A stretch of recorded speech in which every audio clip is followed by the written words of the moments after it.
My name is Harold Hal Morrison, and I found out what it feels like to get erased right in front of 200 people.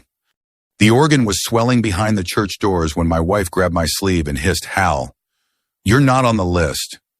The usher's clipboard didn't shake. My hands did. People turned, heads tilted. A whole crowd stared like I'd tracked mud onto clean carpet. I smiled anyway. "It's okay," I said. And then I went home and called my lawyer. I'll tell you how a man who spent 14 years fixing everyone else's comfort learned to stop begging for a seat at his own table. It was Saturday late May, one of those Iowa mornings where the sky looks polished like somebody scrubbed it clean for a wedding. I'd been up since 5. Old habit. Even semi-retired, my body still wakes like there's a job site waiting. In my kitchen in Cedar Rapids, the coffee maker gurgled and popped, filling the house with that dark, bitter smell that feels like a handshake. I stood at the counter tugging at my tie like it was a stubborn knot in ductwork. Diane had been floating around the house all week like a hummingbird, busy, stressed, and somehow still making it look graceful. "Emily's big day," she kept saying. "Can you believe it? Our girl is getting married." Our girl. Emily Carter was my stepdaughter. I came into her life when she was 11, 2 front teeth too big for her mouth, and a chip on her shoulder the size of a corn silo.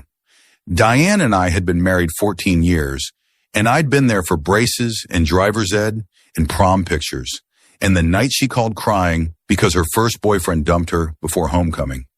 I wasn't her biological father. I knew that. I never tried to pretend otherwise. But I was the man who showed up when the tire blew on Interstate 380. I was the man who sat in the waiting room when she got her wisdom teeth out. I was the man who handed over a check for community college when Diane said, "Hal, it would mean the world." So when Diane told me we needed to be at St. Mark's Lutheran by 10, I was ready by 9. I'd pulled my old suit out of the closet, the one I wore to my mother's funeral, and one cousin's wedding down in Missouri. It still smelled faintly like cedar and dry cleaning chemicals. My hands looked strange against that crisp fabric knuckles, rough and thick fingernails that never stayed perfectly clean no matter how much lava soap I used. That's the thing about being HVAC for 35 years. You can scrub and there's still a little bit of the job left under your skin. I used to be proud of that. Still am most days. Diane came down the stairs in a soft blue dress, hair pinned up, neat earrings catching the morning light.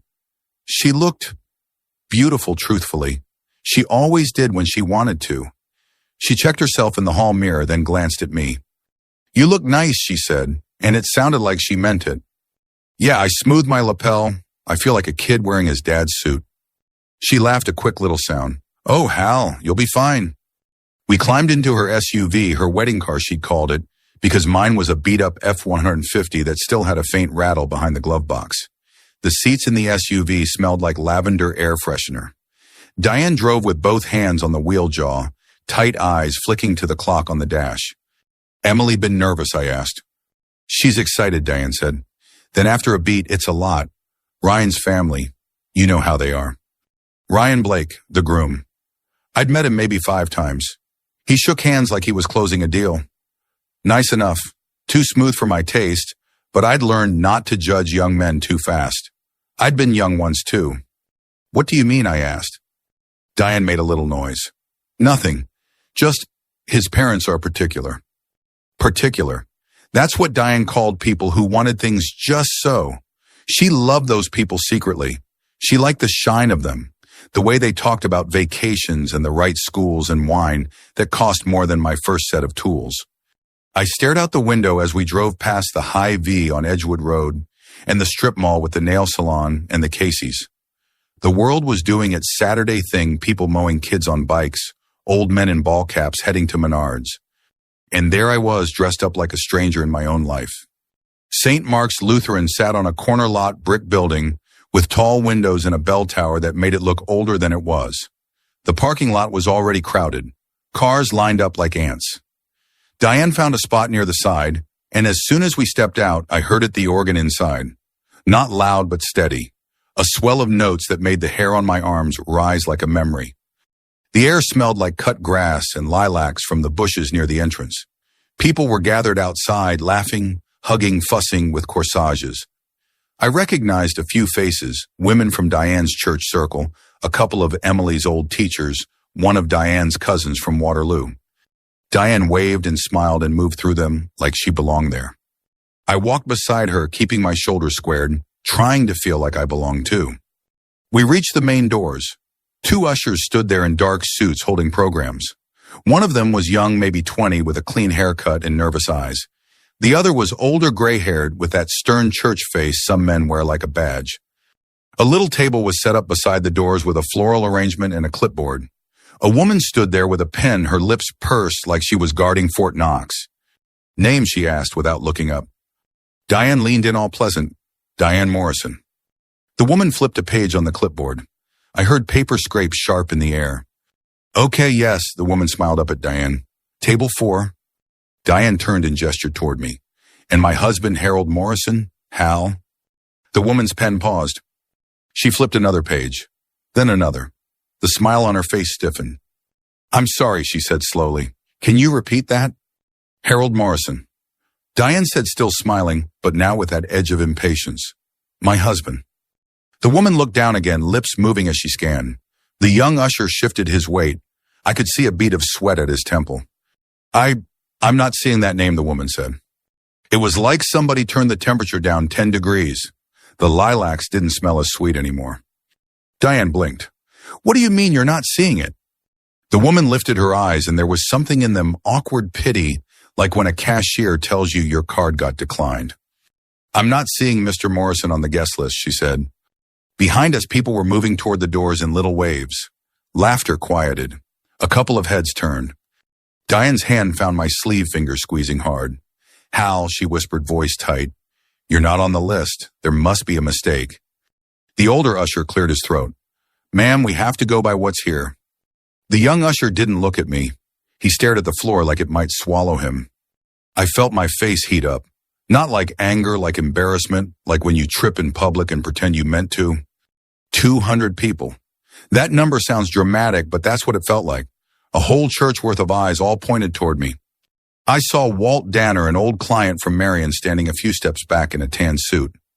I'd replaced the compressor on his AC 2 summers ago when it was 95 degrees and his wife was about to faint.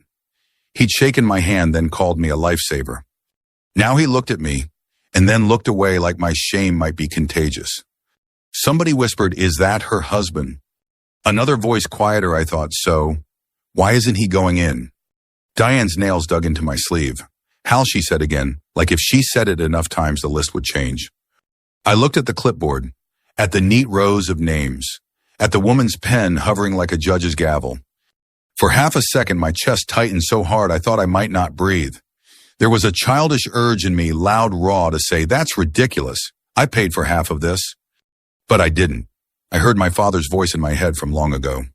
"Don't make a scene. Handle it quiet." So I smiled. It probably looks strange. A man smiling while he's getting humiliated. "It's okay," I said. Diane's eyes flashed at me. "Hal, no." "It's fine," I repeated softer. "I don't want to hold up the line." The older usher nodded, relieved. The woman with the clipboard let out a tiny breath like she'd been holding it. Diane leaned close, voice low and sharp. "Go around to the side. I'll talk to someone. This is wrong." I nodded like I believed her. Then I stepped back from the doors. The organ inside swelled again, a bright burst of sound. Somebody laughed behind me. A camera clicked. I walked away. I didn't run. I didn't stomp. I walked down those brick steps like a man leaving a hardware store with the wrong part, quietly irritated, pretending it didn't matter. Rain had started light and steady speckling my suit jacket. The parking lot shimmered. The sky, so polished earlier, now looked bruised. I climbed into the F-150. Yes, I'd driven my truck separately because Diane insisted on bringing a bunch of wedding supplies in the SUV and because I'd planned to leave early if my knee started acting up. That's what I told myself anyway. I sat there with my hands on the steering wheel staring at the church doors. People kept going in. No one stopped me. No one called my name. I started the truck. The engine rumbled low, familiar, comforting in a way. As I pulled out, I caught a glimpse of Diane through the glass doors. She was talking fast to someone, her hands fluttering. She never once looked out toward the parking lot. The drive home took 20 minutes, but it felt longer. Rain tapped the windshield in a steady rhythm. The wipers squeaked on the slow setting, that old rubber sound that always made me think of long trips in bad weather. I passed Casey's and thought about stopping for a coffee, then kept going. I didn't want anyone to recognize me, not right then. I didn't want to hear, "Hey Hal, aren't you supposed to be at the wedding?" At home, the house was quiet. The air inside smelled faintly of lemon cleaner Diane's doing. She'd been scrubbing all week like Emily's wedding was going to be held in our living room. I hung my suit jacket on the back of a chair and loosened my tie. My hands were still trembling a little, like they didn't know what to do with themselves. I poured myself coffee from the pot that had been sitting all morning. It tasted burnt. I drank it anyway. I sat at the kitchen table staring at the grain in the wood like it might tell me what happened. My pocket buzzed. Voicemail. I stared at the screen. Diane's name. I pressed play. Her voice came through breathy and rushed. "Hal? Hey, you went home, right? Listen, don't talk to anybody, okay? It's complicated. Just come back later after the ceremony. We'll talk tonight." Complicated? My stomach sank. I walked to the hallway closet where I kept my old work files, the ones I couldn't bring myself to toss. HVAC bids, receipts, warranties. And in the bottom drawer, a folder I'd labeled in black marker months ago, Family Wedding. Diane had laughed when she saw it. "You and your paperwork, Hal. Measure twice, cut once." I pulled the folder out and set it on the table. Inside were copies of checks, deposit receipts, an email chain with the venue, and a contract I'd signed without thinking too hard because Diane said they just need a responsible party. Responsible party. I flipped to the signature page. There it was in blue ink, Harold Morrison. My name was on the paperwork, just not on the list. I sat back in my chair, coffee turning cold rain, whispering against the window. And for the first time in 14 years, I didn't feel like a husband. I felt like a tool somebody used and put away. I picked up my phone. I didn't call Diane back. I called Marianne Stokes, my old attorney from when I sold my business, and had to make sure everything was clean. She answered on the third ring voice, calm like she'd been waiting for trouble her whole career. "Marianne," I said, my throat tight, "it's Hal Morrison. I need clarity, and I need it today." The coffee had gone cold by the time I opened the folder. I didn't notice at first. My hands were busy spreading papers across the kitchen table, lining them up the way I always had edges, straight corners square. Old habit from years of laying ductwork. Measure twice, cut once. The folder was thicker than it had any right to be. Diane had teased me about it more than once. "You don't need to keep every scrap of paper, Hal. It's not a job site." Maybe not, but it was my money, my name, my signature. I flipped the first page over and saw the carbon copy of a check $6,500 made out to St. Mark's Fellowship Hall. Deposit for the reception space. I remembered writing that check at this very table, Diane hovering nearby, phone pressed to her ear, while Emily talked excitedly on the other end. "Hal's taking care of it," Diane had said then. "Yes, today." I slid that paper aside. Under it was the invoice from the caterer in Marion. Another check, another signature. Mine. The house was quiet except for the refrigerator cycling on and off that low hum that reminded me of basements and boiler rooms. I could still hear the organ music in my head swelling and stopping, swelling and stopping like it couldn't quite decide what it wanted to be. I sat down and rubbed my face with both hands. My palms were rough, calloused from decades of sheet metal and tools. Even after retiring, even after weeks where the hardest thing I lifted was a grocery bag, those calluses never went away. Funny what sticks. As I sorted through the papers, memories kept slipping in where they weren't invited. Emily at 13 sitting at the same table with a mouth full of braces complaining that they hurt. Me handing over a milkshake and saying, "You'll be glad you did this someday." She'd rolled her eyes but smiled anyway. I pulled out a receipt from the orthodontist's office in Hiawatha. Diane's handwriting on the corner, "Thanks, Hal." I'd smiled when I saw that heart back then. I wasn't smiling now. I kept going. There was the bill from the dress shop in Des Moines, my contribution, Diane had called it. Not the whole thing, just to help. I remembered standing in the shop doorway, surrounded by lace and mirrors, feeling out of place, while Emily spun around in a dress she'd loved.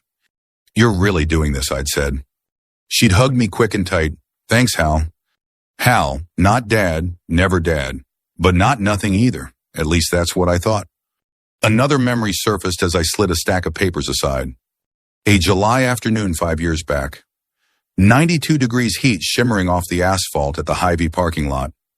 Emily's old Corolla had died in the middle of the lane, AC blowing hot air like a hairdryer. She'd called me panicked. "I can't drive it like this," she'd said. "I'm going to melt."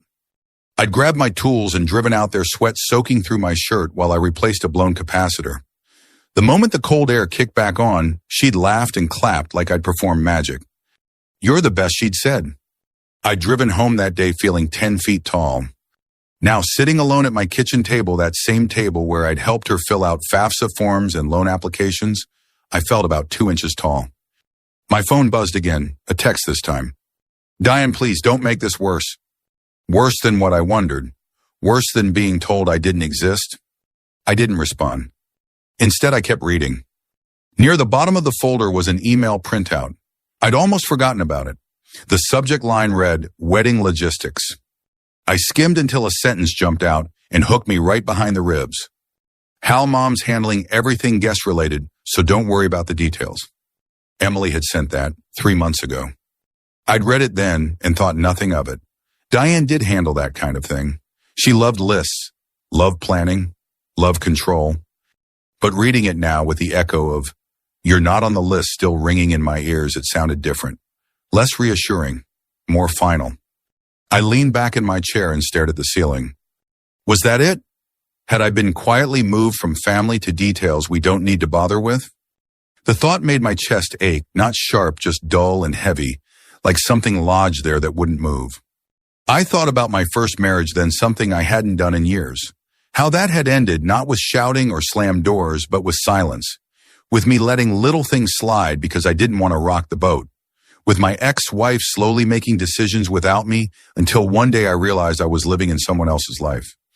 I'd promised myself I'd never do that again. And yet here I was. I picked up my phone and scrolled to a name I hadn't called in a while, Frank Heller.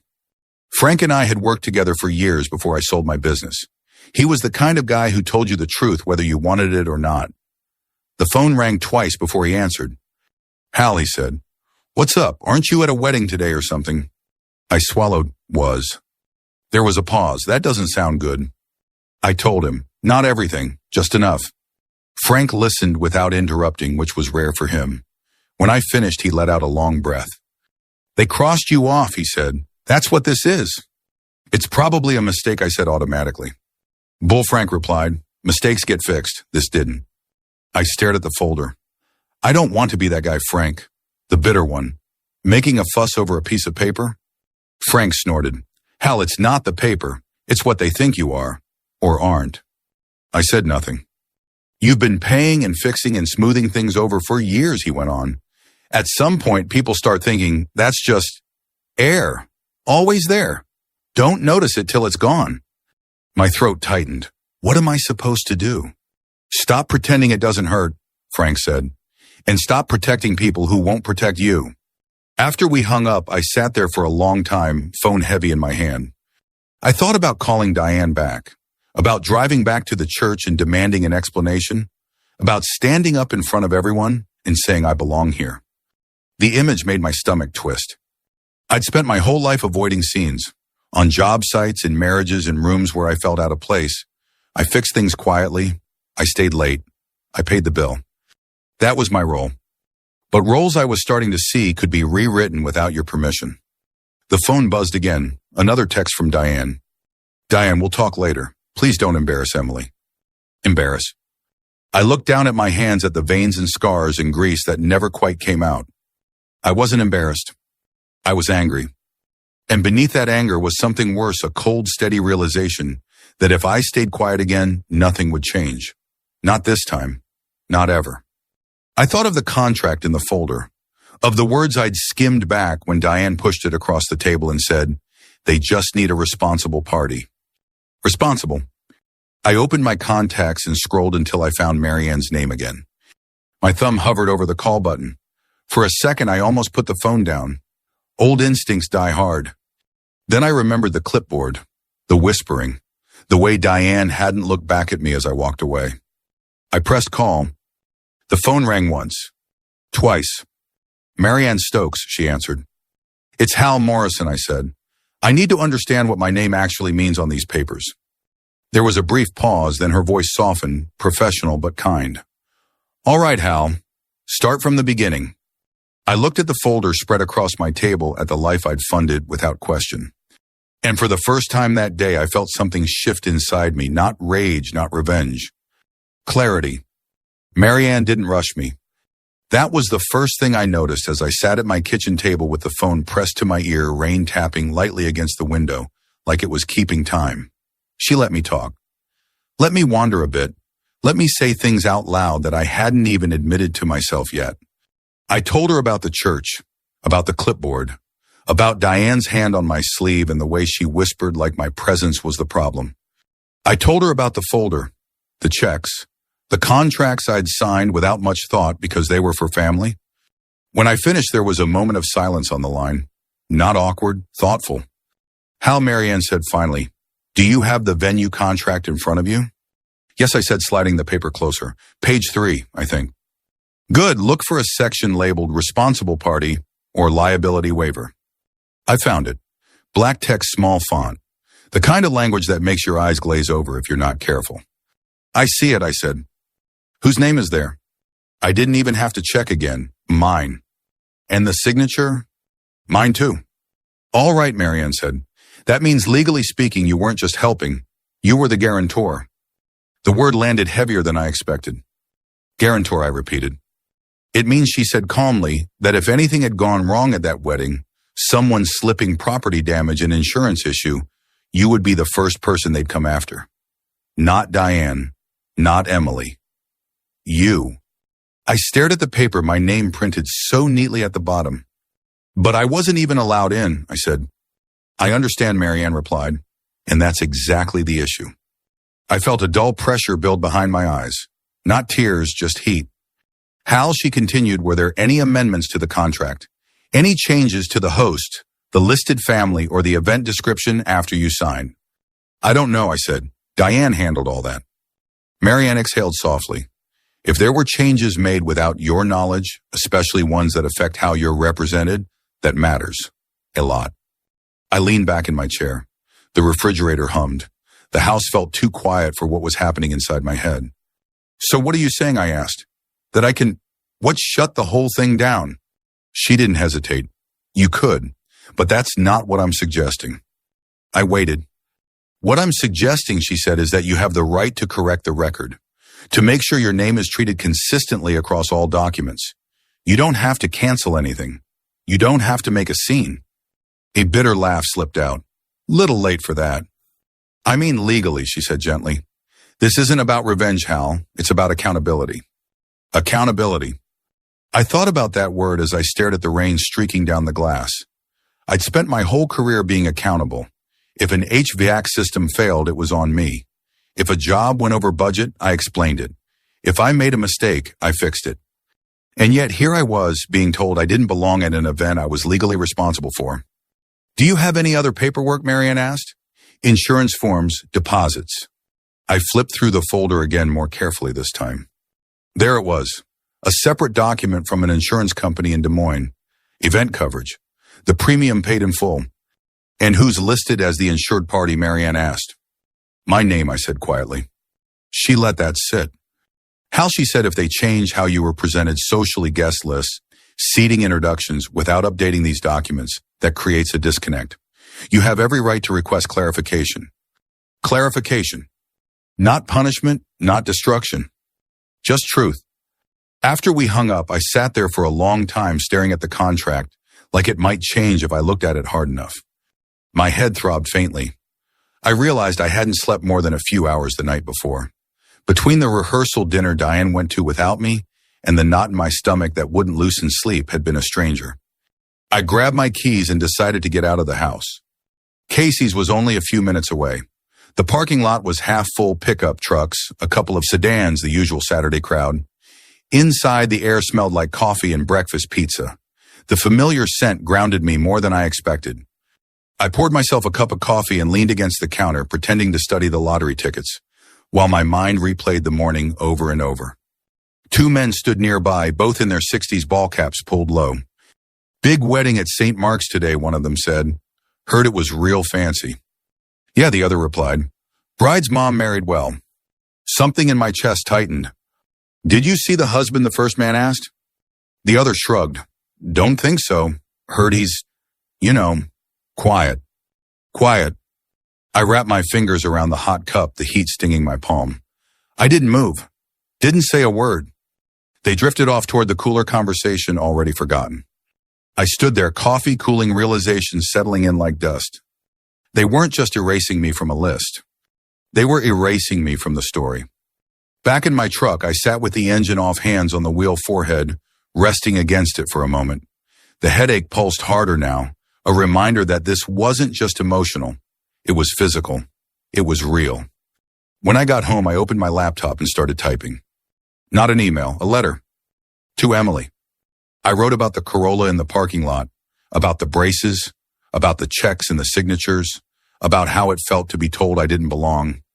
Halfway through, my chest tightened again, not with anger, but with something like grief. I stopped. I read it back. Then I deleted it. Some things I realized weren't meant to be pleaded. I picked up the phone and called Marianne again.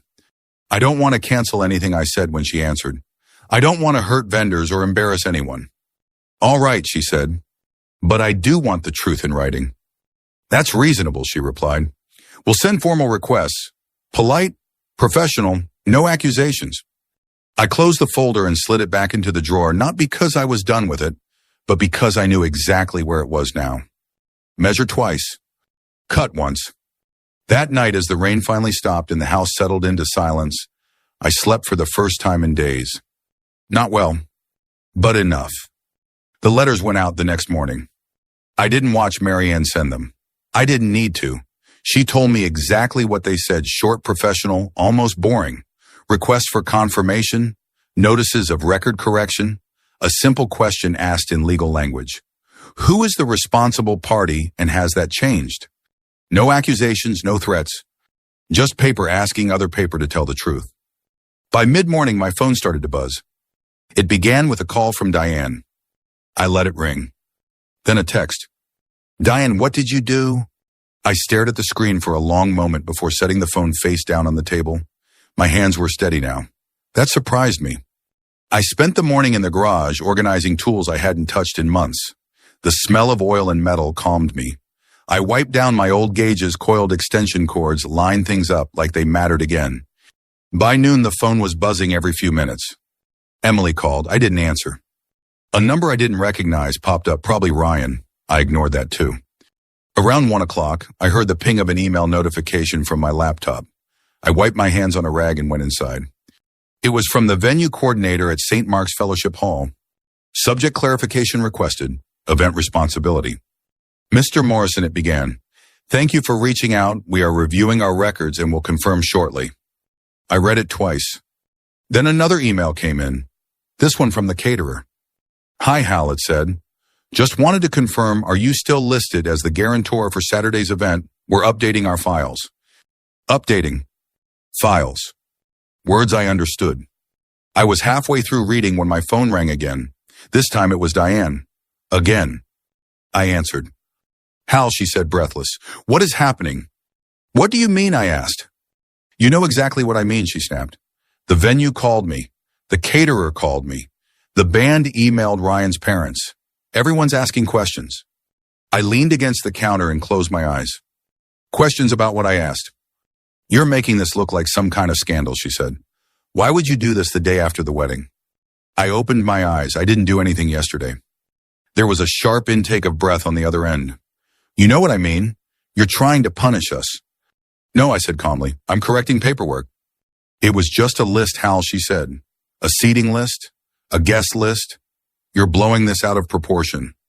If it was just a list, I replied, why didn't you fix it? Silence. I could hear her breathing now, uneven, angry. Because she said finally it wasn't the right time. For what? For explanation, she said. For questions. For people looking at us and wondering why. Why you married a man who fixes air conditioners, I finished. She didn't answer. That was answer enough. I didn't want to deal with that, Diane said after a moment, her voice smaller now. I didn't want them asking who you were, what you did, why your name was on everything. I just wanted the day to be smooth. And I didn't fit. I said, "You don't understand," she insisted. "Ryan's family is different. They notice things." "So do I said. She started to cry then, not sobbing, just that quiet, frustrated sound people make when their story stops working. "You're hurting Emily," she said. "She's confused. She thinks you're angry at her." "I'm not," I said. "I'm angry at being erased." She hung up on me. An hour later, a message popped up on my tablet, the one Diane and I shared for bills and calendars. A group chat I hadn't even known existed. "Emily, Mom, what did you do, Ryan? My parents are asking why contracts are in Hal's name. Emily, this is embarrassing. Fix it. Fix it." I stared at the screen, then locked it and set the tablet down. In the afternoon, I went for a walk around the block. The neighborhood looked the same as it always did: lawns, trimmed flags, fluttering, someone grilling, even though it was barely 3 o'clock. Mrs. Keller from 2 houses down waved at me. Hal heard there was some drama at the church. I smiled politely. People talk. "Well," she said, lowering her voice, "you always seemed like a good man." That one sentence almost broke me. Back home, I sat at the kitchen table again, opened my laptop, and started typing an email. "Diane, I never wanted to..." I stopped. Deleted the line. Started again. This wasn't how I fixed things anymore. Another email chimed, this one from the DJ. "Mr. Morrison," it read, "thanks for clarifying the paperwork. Also, we found a credit from last year's fundraiser. Looks like we owe you a pie coupon." I laughed out loud. Just once. That evening, Marianne called. "They're scrambling," she said, "but everything is staying within bounds. You've done nothing wrong."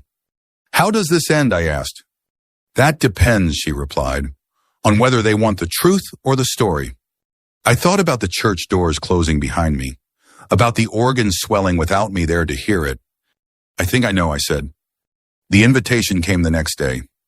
A group dinner, family only, at a supper club outside town. Diane's idea. I stared at the message for a long time. Then I typed back, "I'll be there." The supper club sat just outside Cedar Rapids, the kind of place that had been there longer than most of the marriages in town. Low brick building, dim amber lights, a sign out front that promised steaks, old fashions, and real portions. I arrived 10 minutes early. That wasn't nerves, that was habit. You show up early, you get your bearings, you don't let the room surprise you. Inside, the air was thick with the smell of butter and grilled meat. Silverware clinked against plates. Somewhere near the bar, someone laughed too loud. A waitress in sensible shoes carried a tray of drinks like she'd been doing it for 40 years and probably had. I chose a booth near the back vinyl seat, cracked with age, the kind that squeaked if you shifted your weight. I liked that. It reminded me where I was. I set the yellow envelope on the table in front of me and rested my hands on either side of it. The envelope wasn't dramatic. No red stamp. No legal seal. Just manila thick with paper. Truth didn't need dressing up. Diane walked in first. She spotted me immediately, then hesitated like she wasn't sure whether to come closer or turn around. Her dress was nice, too nice for a supper club. She looked tired. Her eyes darted around the room before settling back on me. Emily came in behind her, followed by Ryan and his parents. Emily looked different, not glowing the way brides do in photos.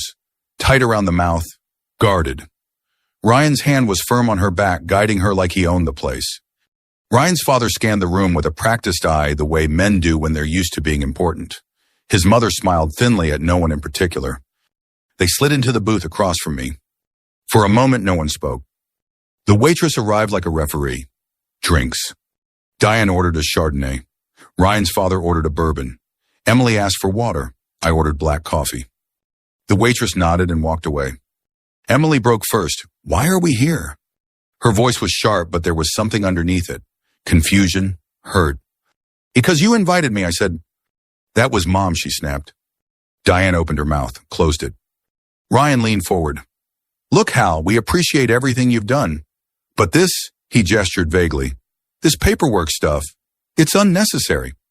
I nodded. "Unnecessary if you want to pretend it doesn't exist." Ryan frowned. "That's not what I mean."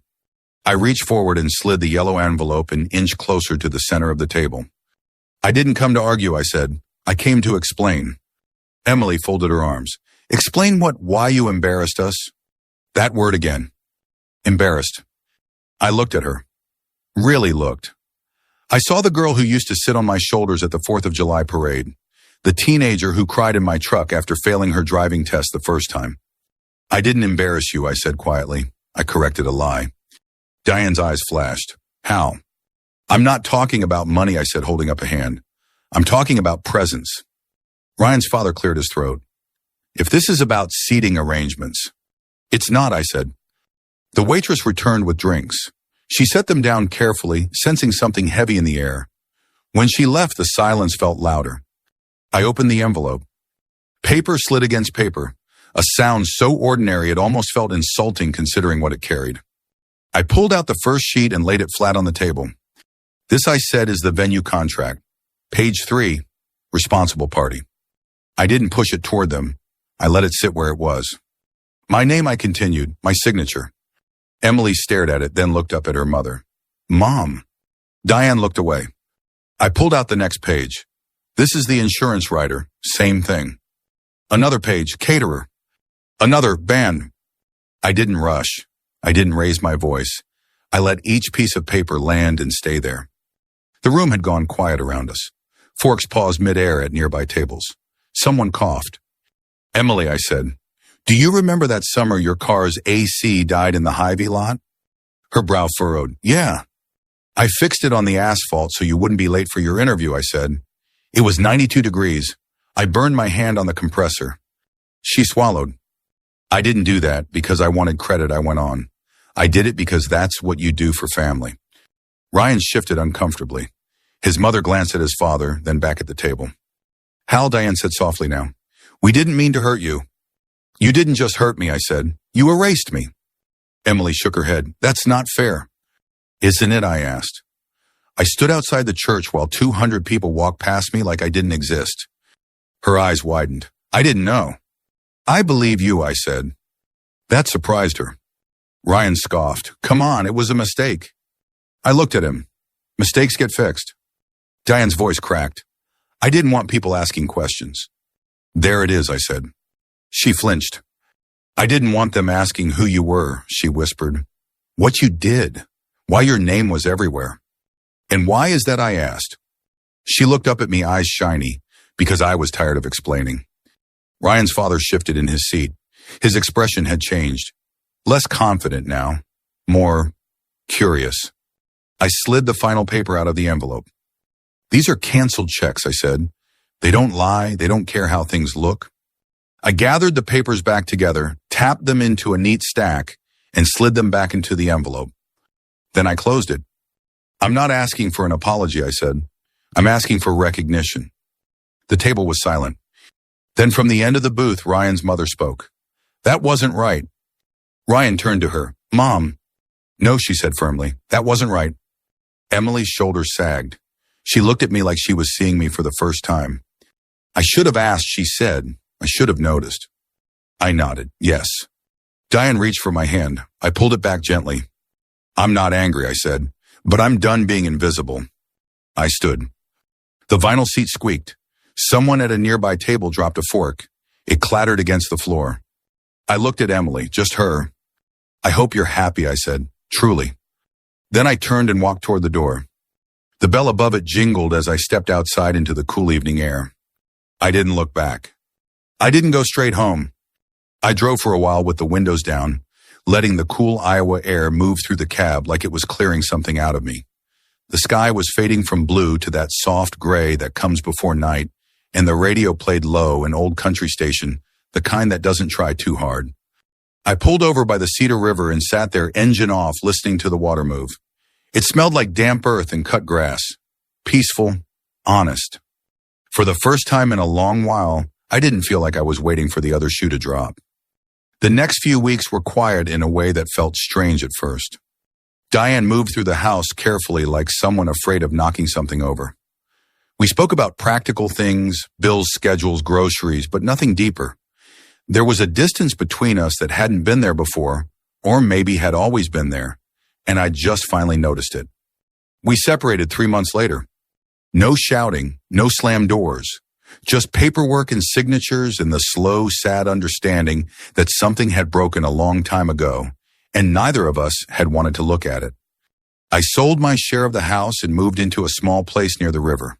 1 bedroom, 1 bathroom, a porch that caught the morning sun just right. The first night there, the place felt too quiet. No hum of Diane's TV, no sound of her moving around upstairs, just me, the ticking of an old wall clock, and the steady breath of the house settling.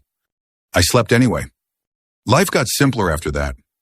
I started fishing again, early mornings, coffee in a thermos, the smell of river water, and mud.